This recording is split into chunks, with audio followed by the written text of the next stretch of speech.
Really, as much as that? Yes. That's amazing. I'll definitely take you out to dinner. Oh my word. They were my mother-in-law's, and they were in the bank. And it wasn't until after her death, 12 years ago, that we discovered this jewellery in the bank. So I'm going to start from the most recently made piece, and then I'm going to go backwards. I'm going to start with this one here, emerald and diamond brooch. That very geometric, rectangular look would date that to Art Deco. This is absolutely right for round about 1930. yes. And during that time, you know, firms like Cartier and their contemporaries were making very, very linear looking jewellery. But the emerald in the middle of this piece is a lovely, dark, blue-green colour, and it's just the kind of colour that the market most looks for. Now, the earrings here, emerald and diamond earrings, are a totally different thing. They are in Victorian gold and silver settings, where the stones themselves are individually mounted up in gold, and they've got diamond frames where you've got these old Victorian cut diamonds, probably around about the start of Victoria's reign, 1840, 1845. Now we move on. Look at that. They are superb, aren't they? They're Wonderful. stunning. Emeralds in canatile gold settings. Canatile is a word that we use to describe this kind of very complex filigree scroll work. Now, if I can turn it over and have a look at the back of it, there's the canatile work, and there at the bottom is a hook. And suspended from that hook might originally have been something like a larger cluster. The stones themselves are individually foiled, and that's another thing to bear in mind. They've got this uniformity of bright grass green colour, but we might find that if you were to remove one of those stones, it has a tin foil behind to enhance the colour. The actual necklace itself we can date to round about the reign of William IV, that sort of period. Really? So it's that early. Gosh. I'm very taken with that. So, value. Now, the Art Deco brooch is wearable, top quality, platinum mounted. At auction, it would probably go up to round about £2,500 to £3,000. The earrings, emeralds and diamonds again, I'm noting the old cut of the diamonds, but they are exquisitely commercial. One would be expecting them to make maybe 4,000 or 5,000. Moving on to the necklace, I think that if it was offered at auction, it would probably make about £8,000. Really? Yeah. So add those together, something approaching £15,000 to £20,000. I'm thrilled you bought them. Thanks very much indeed. Thank you. Shall I tell you what I think it is? I think it's a snowflake. Oh, right, okay. I think it's a snowflake brooch pendant. And the beauty of it is to have this contrast of all the different rainbow colours of gems. Look at the diamonds, they form this nice flash in between each of the gems themselves, but all the gems are different mixtures of semi-precious and precious gems in a snowflake cluster surround. Now, usually when they enclose the back of a gold brooch of this sort of period, you can see right the way through to the gems themselves. This is fully closed in at the back, which actually is a little confusing, because I think, looking at the stones at the front, that this is late Victorian. Usually when they enclose the whole back of the mount, that is usually Georgian, but I don't think this is a Georgian brooch at all. I think this was made in about 1895. So it's a full range of colourful late Victorian gems in a frame of diamonds, and the middle stone is a peridot. But it is individually numbered on the back there, and that's good because it shows it's a quality piece made by a quality manufacturer. I think if it was being offered in a retail shop, it would probably sell today for £6,000 to £6,500. That's my feeling about it. It was left by an aunt of my husband's, and we've no idea what it is at all. All these pieces here, little piece of opal. It's a very good use of opal. Really? Yes. The outside is actually rose diamonds, rose-cut diamonds. In fact, there's one missing there. And it's set in a setting called middle grain. That's all these tiny little beads all around the edges. Yes. You've got a little blister pearl at the bottom and an oriental pearl, you see, higher up on the chain. Yes. But it's so beautifully made. The annoying thing about it, of course, from my hasn't got point a of view, maker? there's no maker's mark on it. So that colour is little slices of the opal. Little slices of opal. I mean, the opal in itself, the intrinsic value is very, very small, but it's such a nice piece. Yes. So, have you got it insured at all? Not specially, no. I think you should. Yes. Not that you'd be able to replace it, but it would certainly hurt me if I lost it. So, talking in terms of insurance values and so on, I think you've got to be looking at somewhere around about the £3,000 mark. Really, as much as that? Oh, yes. It's a very unusual piece. The balance of this for me is perfect. I love the whole shape of it, and I'm particularly fond of pendants, but is it something that you particularly look at and think this is a very, very pretty piece? Yes, it's a beautiful piece. The shape of it's lovely, and just the emerald drop is absolutely beautiful. And remembering that it was my mother-in-law's, it makes it very special. Yes. I mean, all the right sort of ingredients are there. You've mentioned what the principal stone is there. They're interesting, because they're not always fantastic quality. No. The best of them come from Colombia, and they are characterized by this very intense blue-green color. Then they get very wishy-washy sometimes, and they get so pale that, frankly, they look like very, very pale sort of marked glass. But the very best ones come from Colombia, and it's got that intense blue-green color. So, looking at the diamonds, we've got this, what you might call a sort of stylized palmette-shaped top to it. The diamonds themselves are set in individual little settings where you've almost got a cup that grips the diamonds in place. The front of it, incidentally, is all mounted up, as you might have thought, in this very white finish in platinum. But then when we turn it over, look at the back of it, we see that it's actually backed in yellow gold. I've never noticed that. It's unusual that you see that sort of yellow mount. Now, that means we can date this probably to around about 1905. Right. After then, the jewellery was more or less totally superseded by platinum. So it's quite an early piece for its period. On the platinum chain, let me just have a look at that. What an emerald. I mean, it really is a cracking stone. It's a really deep blue-green colour of an intensity and uniformity that is just what people look for. So, there's the ingredients. The value for something like this is far higher than you would expect to break the stones out for. With a lot of pieces of jewellery that are made maybe in the 1950s and 60s, they are described as what we call break-up. You look at the content of diamonds and think, well, the mount's not particularly beautiful. And all I would reckon it at is the break-up of the stones. No way on something like that. That is going to fetch a price based on its beauty and its wearability. I think if this was being sold in auction, it's going to make something in the region of £3,500. It's lovely. It's lovely. It belongs to my daughter, so she will be very pleased. As you can see, they're all little signal flags set with different coloured gemstones, rubies, diamonds and sapphires. And there are one or two other rubies there. And these are probably tourmalines and citrines. Very prettily made. And each of these is a letter, signal flag letter. And they're engraved on the back. And it spells remembrance, doesn't it? Yes. These were terribly popular around 1900 and were often made by a firm called Benzie in Cowes. So this probably was a present from a rather wealthy yacht owner to his wife or lady love. But you should insure this, you'll probably be surprised to know, for about £2,500.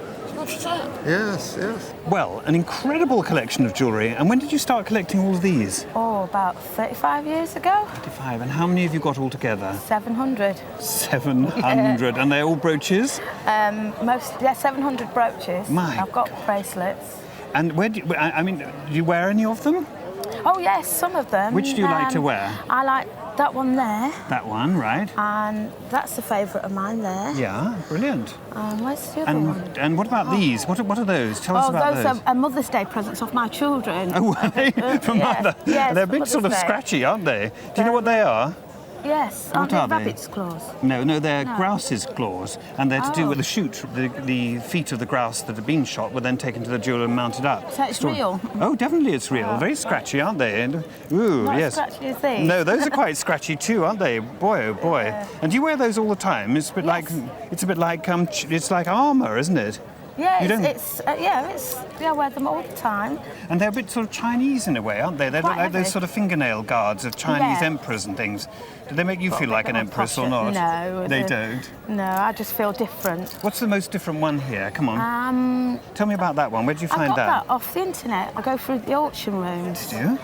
And I put a bid in for about £2 and I won it. Isn't it wonderful? So that was a good buy. And I like it because it's a glass of champagne with bubbles coming out of it, which is, you know, part of being different again, isn't it? The good party jewel. But it also makes a reference to jewellery that was going on at the time. This is a jewel that looks to me as if it might have been made in the 30s or 40s. And it's simulating baguette diamonds and brilliant diamonds.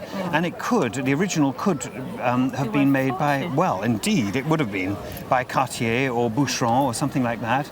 And had it been set with diamonds and been as imaginative as that, instead of being £2, it might have been £20,000. Oh my God, I'll have to find a real one. then, Wouldn't that won't be good? That'd be very good. Well, I think you will in the end because you're so determined, aren't Well, you? I've got so many. And that one, my daughter bought me that Yeah. one. And Yeah. I really like that one because, you know, I think the ones the kids buy you are More touching, aren't they? They're more priceless, yeah, no, it's aren't they, brilliant, you isn't it? see? It's brilliant colours. It's like a sort of pomegranate, isn't it? Fab. I nearly wore all 700 on this. All 700. You would have been clunking I tried away like getting them on, mad, wouldn't yes. you? Well, as far as I know, it belonged to my great-grandmother, but I don't know anything more about it. She came from Yorkshire, and I suppose ladies of her status would have worn tiaras quite often and brooches like that. A typical form for a mid-19th century piece of English diamond work, and technically it's interesting because on the back it's of gold, and yet on the front it's set into silver, and it was to be worn in candlelight, and so there wasn't much concern about the front tarnishing, which it does a tiny bit. Have you worn it? Does it got lots of memories for you? I bet it has. Possibly at army dances, but I Army don't go to dances. those sort of things nowadays. Not as a brooch or in your hair? Only as a brooch. It's a wonderful, spectacular display of natural beauty, isn't it? And very flattering. Wonderful, wonderful thing. It's high Victorian. Yeah. It's really couldn't be a more elegant form, and perhaps put it down on your insurance policy for £8,000, something like that. More than you thought? Shall I tell you how much it's on my insurance for? Do go on. 400. 400. Well, it's only 20 times the amount. This is true. Do you remember Bransbury Williams? No? The Shakespearean actor? Oh, right, Yes, right. well, his sister left it. Oh, right. That's Well, interesting. it is fascinating. But I'm more fascinated by this because, first of all, you very seldom see an owl, and people just love owls. Secondly, it is a really beautiful Victorian diamond owl, really sparkly, got little cat's eye eyes. What are those stones in its eyes? They're cat's eyes. Oh. So, which is absolutely perfect. But it's beautifully made. The back is gorgeous, it's all lovely. But the thing is, it's an owl with humour as well. Whoever designed this has really given it the tilt of the body has given it a certain je ne sais quoi, which they usually don't have. Plus, it's a wonderful subject, and well, I love it. Do you have it insured by any chance? Probably not. Oh, yeah, for 1,000, I think. 1,000? Yeah. Well, I would think that this really should be insured for something like 6,000. I'll definitely take you out to dinner. My goodness, what a wonderful, wonderful, colourful jewel to see. What do you know about it? Well, I know that it was most probably acquired by my grandparents. My grandfather was a well-known goldsmith and silversmith in the early part of this century. I think that's older. He obviously simply acquired it, I imagine, because he fell in love with it. Well, I can quite see why you would. And, well, it's a stunning example of Victorian jewellery at its absolute best. And it's a type of jewellery that's often called Holbein-esque. There was a fashion throughout England in the 1860s to emulate the Elizabethan age, and so this is a Holbeinesque jewel in every sense of the word. Even the use of the peridot in the centre is typical of Renaissance jewellery. The reason that we call it Holbeinesque is because it's loosely based on Holbein's designs, which are held in the British Museum. Yes. But in a more precise way, it's based on a well-known jewel which is kept at Southside House.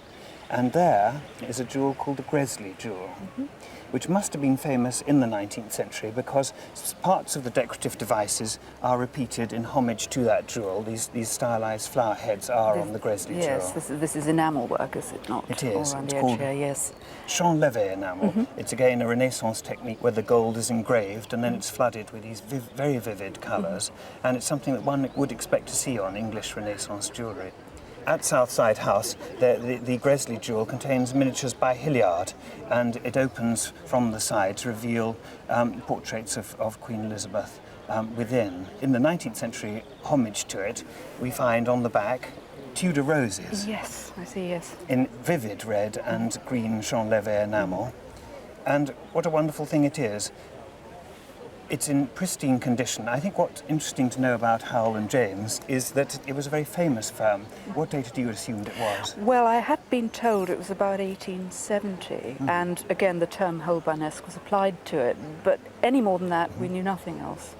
I don't know if it's even ever been worn. That may explain its pristine condition. Well, I think know. in a way that's what would appeal certainly to anybody these days, and the value is quite dizzy, I must say.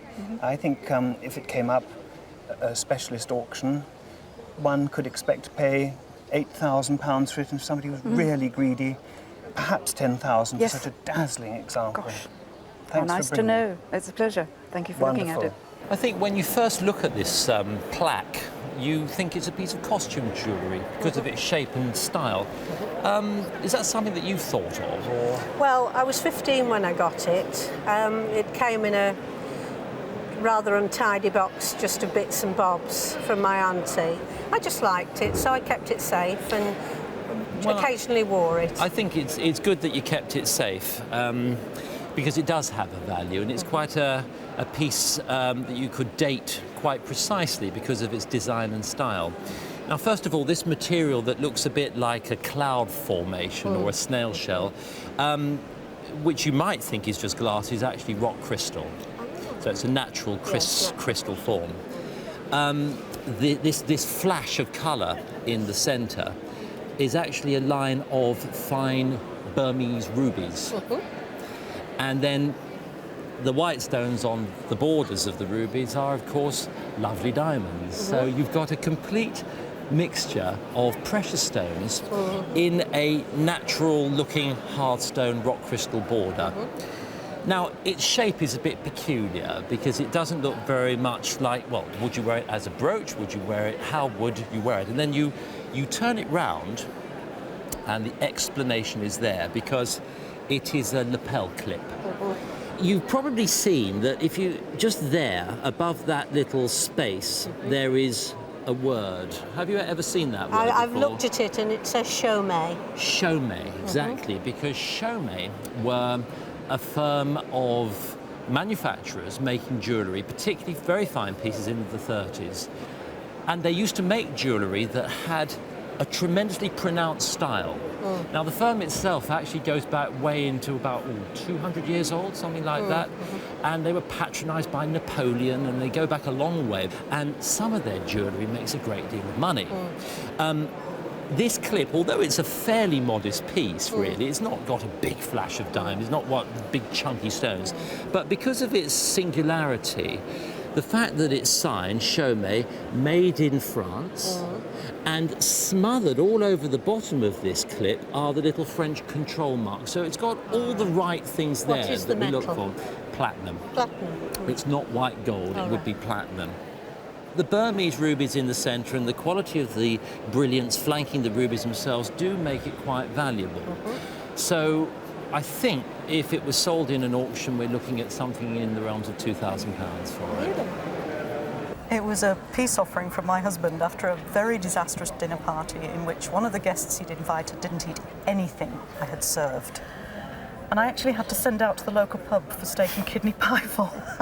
Well, it's a very, very pretty thing. It's, as you know, opals, beautiful opals. Before about 1850, opals came from Czechoslovakia, and they were horrible, dull little things. And in 1850, they started opening up the opal mines in Australia.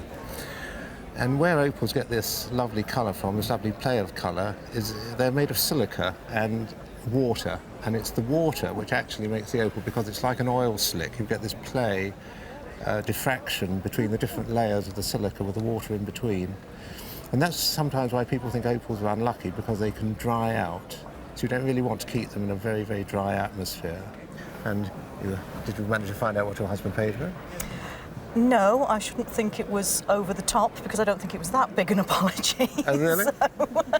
Well, I think it was a pretty handsome apology, actually, because for insurance purposes, I would value this necklace at somewhere between £5,000 and £6,000 today. What?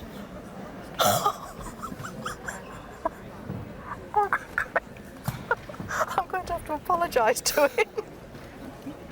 Well, I definitely think so. Oh, good God. I've just spotted that one, actually. Oh, this one? Oh, that was a birthday present. Oh, that's a pretty fabulous one as well. That, I think, was reasonably expensive. But... Yes, that looks like a few £1,000. Well, really?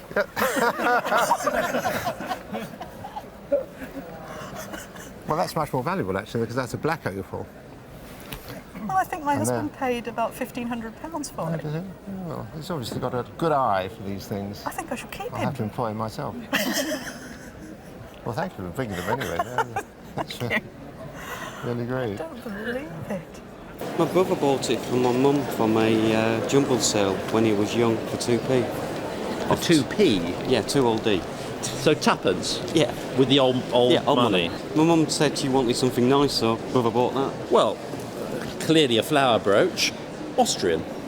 These flashy little white stones, they're diamonds. Fair enough.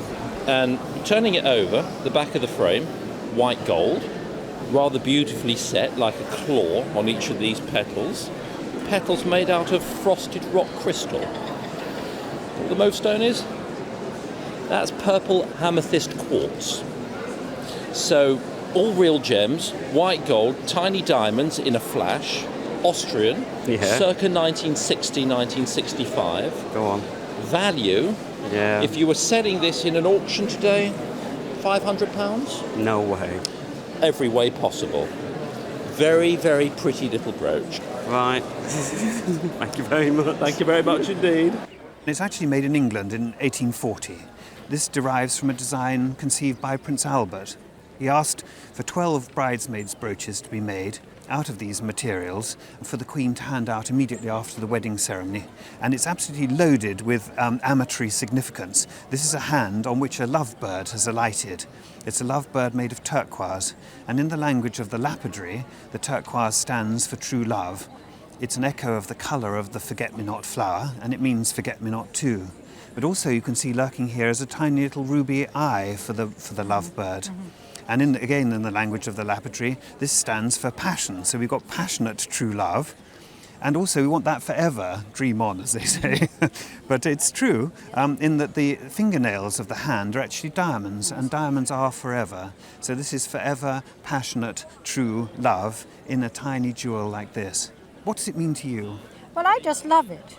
You wear it? And I do wear it, yes. Had you got a clue about its meaning, its hidden meaning? Well, no, I hadn't really. No. Well, in a way, that's good fun, because I think the point about jewellery is that it does act on us kind of subliminally. There's something very deep-seated in us, this understanding, and we don't have to think about it very carefully and hard. But I must say it's hugely animated. I mean, it really is very sculptural, and that's quite rare in jewellery. Usually it's very sort of two-dimensional, and it is the liveliest composition I've seen of this type of jewellery. Intrinsic value is nothing, really, absolutely nothing. I mean, really no more than sort of 80 to 100 pounds in the value of the stones, but in the value of the composition, 800 pounds. Goodness, I'll still wear it. Good, that's what it's for. Thank you very much. Thank you. The light here shows us how very white these diamonds are, because this is a diamond parure of jewellery. Parure, a set, Yes. brooch and matching drops for the ears. The period of design for something like this is very much late 1940s, start of the 1950s, Yes. when London jewellers used to make jewellery like this, very white, using brilliant cuts, which are the round diamonds, and in this case, baguette cut diamonds. And you know the way it is, ladies would go to cocktail parties where they would wear their sets of jewellery. Sometimes with these drops for the ears, you could remove the diamonds, and I see you can, can't you? Yes, you can.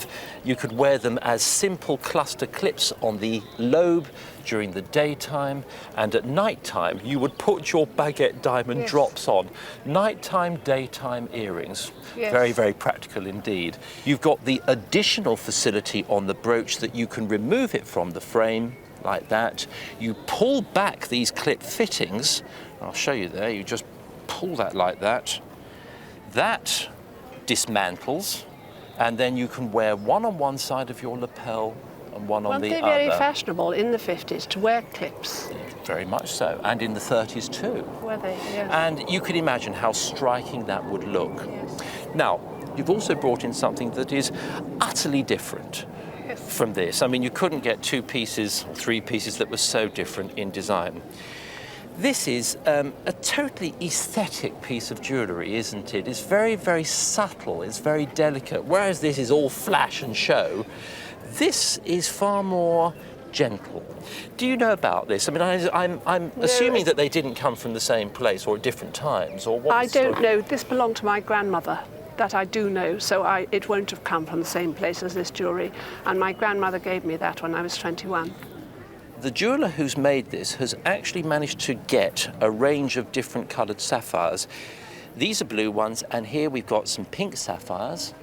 And these are almost like moonstones, but they're actually like a liquid white coloured sapphire. And they're from Ceylon, I would think, and that's where you get all these different multicoloured sapphires. And then you've got the frame, which is all enamelled in bright green, very vibrant. So there is a sense of contrast between the stones and the frame. Yes. Now the key about this is you've got a little cartouche-shaped maker's mark at the top there. Yes. That maker's mark tells me that this is a piece of jewellery made by that very famous house who were working in the Victorian times called Giuliano. And you had... It is them. It is them. Did you have a suspicion that it might have been? I've never ever had anybody look at it before, but I hope that it might be. Well, sort of I'm delighted to like that. confirm that it is. It's not Carlo Giuliano the father. It's Yes. actually the sons, and they've got a slightly different mark there. Oh. And we can date this piece to about 1890. It's getting towards the end of the Victorian period. Yes. You've also got, just as an extra bonus, a matching chain to go with it as well. Although I'm looking at that and that hasn't got a maker's mark on it. But this is absolutely right and correct and proper for the period by this maker. Yes. And it's colourful, it's delicate, it's wearable, and it's deeply commercial. Oh, thank you. Right, well, let's talk about values. The diamond clip brooch, each side here has got about 6 carats of diamonds. That counts to about 12 carats of diamonds. So at basic break-up price for this diamond brooch, we would be looking at maybe £4,000 or £5,000. The earrings to go with it, the fact it's a set adds a little boost to it as well. So I think those earrings are something around the £3,000 to £3,500 region. And then we move to this. Now, I would like to think that if this was being sold, the interest would be comprehensive, and I think it's probably going to be worth something in the region of £6,000 for this as well. Yes. That's the key name. Yes. Terrific. Thank you very much indeed. Thank you too. Thank you. Well, this is a most wonderful Art Deco brooch. Tell me who it was made for. Well, I think it's my mother's. I think it was a 21st birthday present for her in 1938. Oh, that's interesting. I've got a funny feeling it was made a little earlier than that, you know. There's various aspects of the design that point to it being just a tiny bit earlier than that, maybe 10 or 15 years. It seems to me a positive distillation of the Art Deco period, doesn't it? What parts of it did you think looked Art Deco particularly? Well, the oblong And the big diamond in the centre. Right. And funny enough, it's the sun rays that appear left and right that sort of interested me as a sort of Art Deco focus. And these strange conventionalized bunches of grapes. This is a sort of really a landscape, isn't it, in diamonds? And it's an interesting one too because it's very spirited. It's a really great Art Deco jewel, but strangely it's English, and actually we associate the very best Art Deco jewels with France, and so it's interesting for that too. I mean, I must say I do love it. My goodness, it's very enviable because it's exactly the right scale for everybody today. I think there's lots of people who wouldn't mind wearing that on a black suit, and because it's so colourless too, it's exactly what people want. So all of those things do add up to, you know, something really very desirable indeed, and with desirability comes value, doesn't it? Yes. Well, have you had any thoughts about it being what its value is? Obviously it's Well, I know its probate value of 1997, and that's all. It was 1,200 then. Yes. Well, it does seem to be very low, to be frank. I think that this is a little work of art. It's the finest craftsmanship. It's also very, very beautiful diamonds. So I'm going to go a bit mad, I'm afraid. Are you ready? Yes. I'm going to tell you that it's worth £8,500. Oh, my word. It's lovely. Crazy about it. Yes, yes. A pair of ruby and diamond cufflinks in the form of owl's heads. Tell me about them. Well, I didn't know they were ruby and diamond to start with. You didn't? No, I didn't. Well, that's a very, very good start then, isn't it? It is rather, yes. And we all want to know who they belong to. They belong to my husband, and I bought them for him as a birthday present. Well, what a brilliant thing. So gold and silver and rubies and diamonds, and I guess they date from about 1910, something like that. How much were they when you bought them? I can't remember exactly, but I'm a generous wife, but not over the top. About £300, I think. £300. Well, everybody would want these, I think. They look fantastic on a cuff. They're not too noisy, and they're not insignificant, and very desirable. And I'm going to value them at £1,250. I think I deserve brownie points for years. You do. Now, when you were given this, did you think it was a brooch? Yes, I did. I only ever saw my grandmother wear it as a brooch, so I didn't think it would be anything else. And of course, it's got the pin across the back. Yeah. Well, also at the back, there's a little clue to the fact that it was to be worn in another way. Right. And have you ever unscrewed this or not? Oh, no. And there it falls away. Oh. And that's the key to another function to this very, very pretty jewel. It looks almost freer without it, doesn't it? Yes, yes. And in the fitted box in which this was originally sold, there would be a long tortoiseshell comb. Yes. And it could be screwed into the back there, and in the same box too would be some enormously long white feathers called egret's feathers, aigrettes. Yes. So you'd be the belle of the ball. Before you were married, you'd be wearing it in your hair like this.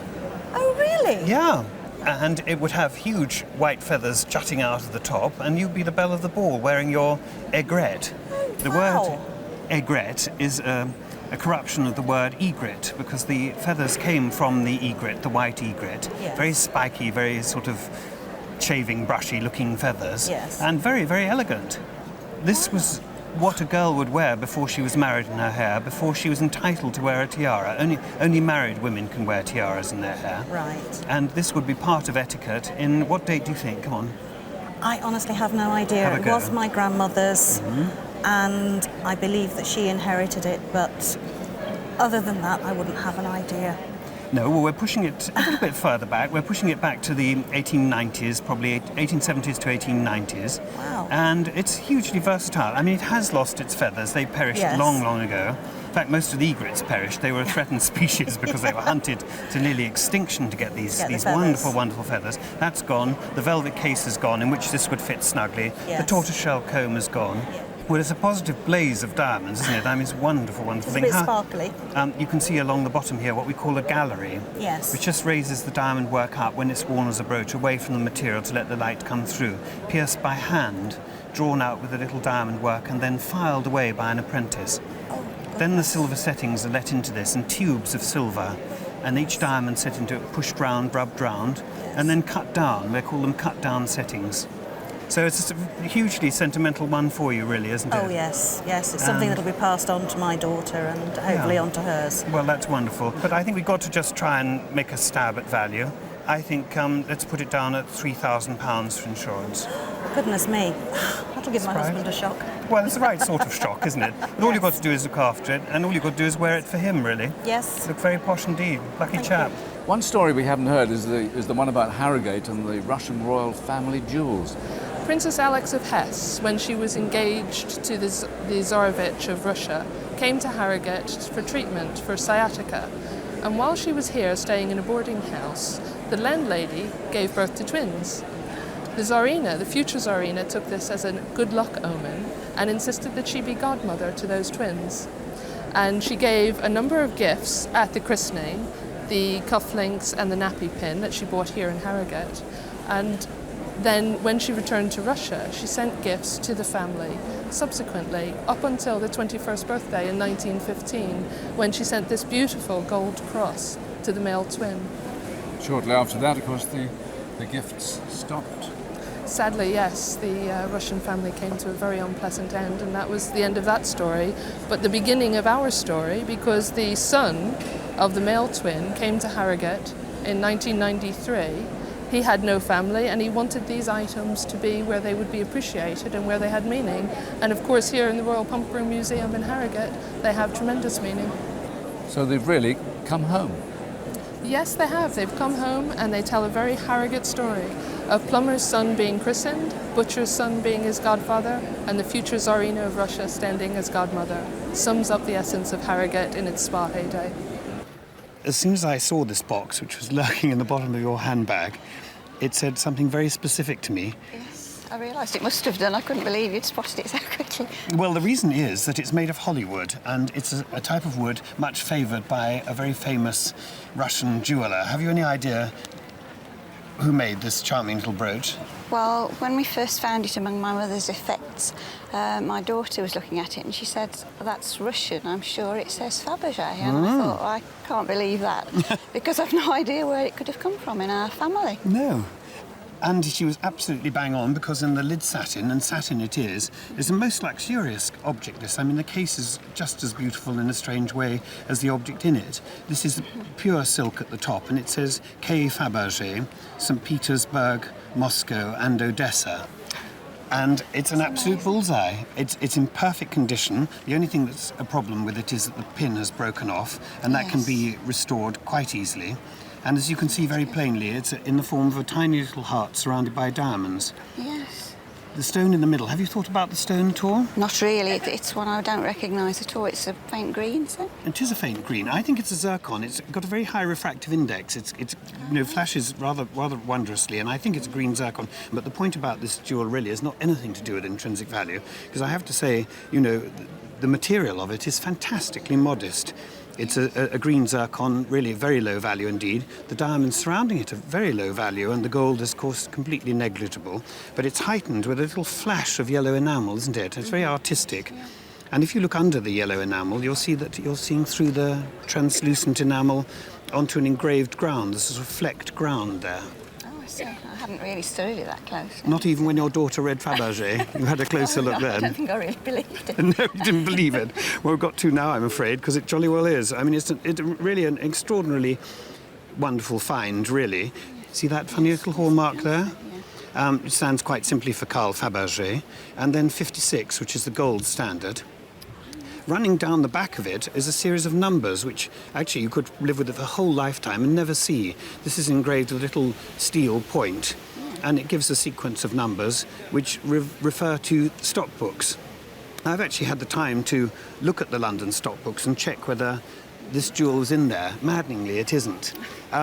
If it had been in there, we would have known exactly how much was paid for it, when it was bought, and by whom it was bought. I think it's highly likely to have been sold in London.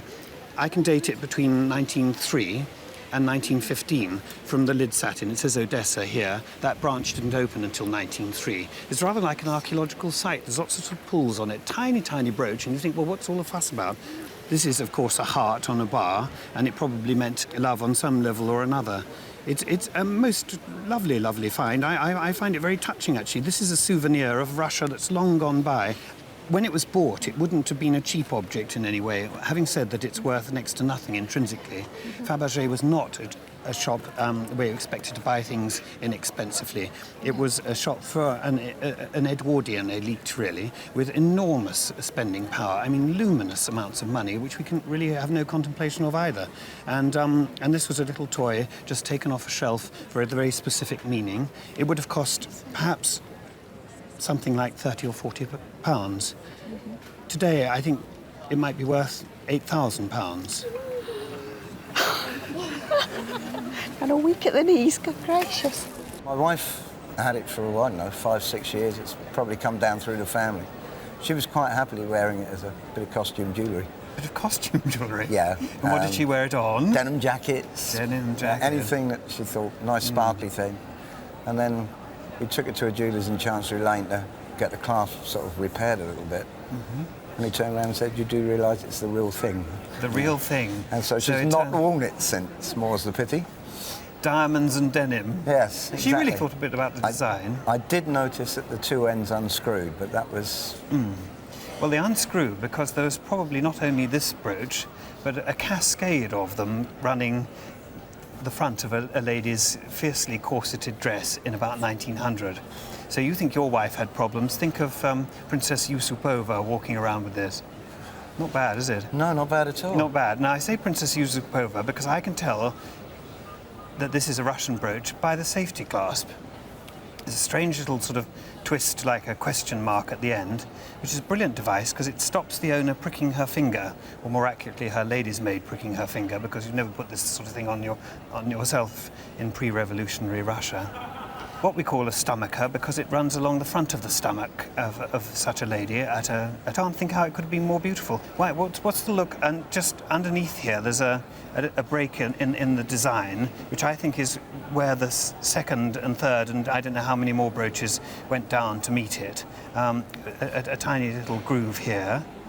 And also observe the beauty of this gallery here, the pierced gallery, and the fact that the back of the brooch is made of gold, and yet the front is of platinum to give the whiteness of the effect. I think it's probably quite a late brooch. It's 20th century. The Russians, it's curiously sort of feudal life they were living there, and in the early 20th century things couldn't be more sumptuous and more bejewelled and more exotic, really. So this is a fantastic context, really, isn't it? I'm just going to look a little bit for hallmarks. Russian hallmarks almost always appear on the clasp of the jewel and along the pin, which is strange, and yet there are more here. And it's jolly good that I did check that, actually, because there are the initials of the maker there. Theodore Laurier, who is a very well-known Art Nouveau jeweller, making things in the manner of Lalique, serpents and butterflies and that sort of thing. So this is a slightly conventional one for him, but a very beautiful one. Now, what did the jewellers have to say about it? They must have admired it very much, I think, didn't they? Well, they did, yes. They said it was a lovely piece, and he even turned around and said, "I'll give you 5,000 scrap for it." I said, "No." 5,000 scrap? I said, "No, wow. I don't think so." No, and I think scrapping it's not the right word. Exactly. I think we've gone beyond scrapping. No, it's too beautiful for someone to break down. Fabulous context. Well, you know, if he's going to offer you £5,000 scrap for it, double it up for insurance. Well, they were given to my great-grandfather, who was chef to Edward VII and Queen Victoria at the end of her reign, by the crowned heads of Europe, and some of these are the Russian pieces. Amazing. Now, do you think that they were objects given almost as a sort of thank you to this? That's right. Yes. And is this all the things that you have? Are there any more? No, I have some other pieces which come from Manuel of Portugal, Kaiser Bill. All the visitors to Sandringham, all the visitors to Buckingham Palace, all the cousins of the British royal family that descended from Queen Victoria. That's right. In a sense, she's sort of fountainhead of this sort of society, European royal society. Let's have a look at those. These are Russian ones, and a pair of gold cufflinks set with rubies and diamonds, alternating rubies and diamonds, in a sort of nugget effect. Nugget, that's what I've always been told, yes, gold nuggets. And there's a most marvellous word in Russia used to describe this, which is called samorodok, which means a nugget. And it's a very, very Russian technique, much favoured by Fabergé. And in fact, these are not by Fabergé, and the lid satin rather conveniently tells us that they're made by somebody called Ivanov, working in St. Petersburg. And it's certain that they are a gift from the member of the Imperial family, because the Imperial family's cipher appears above. Yes. And do you know exactly who gave those?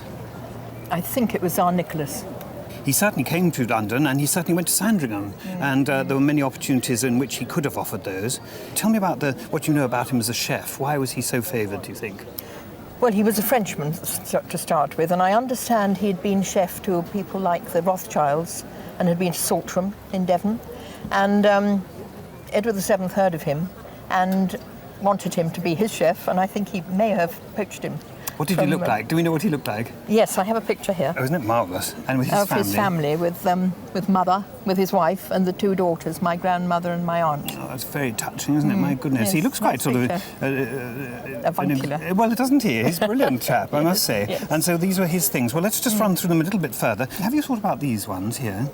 Well, I have been told that they were cufflinks, but they have little rings on, as you can see just there. And I really don't know. I imagine because they were given to my great-grandfather, they must have been cufflinks, I feel, and because he only had daughters, possibly the daughters had them made into brooches or pendants.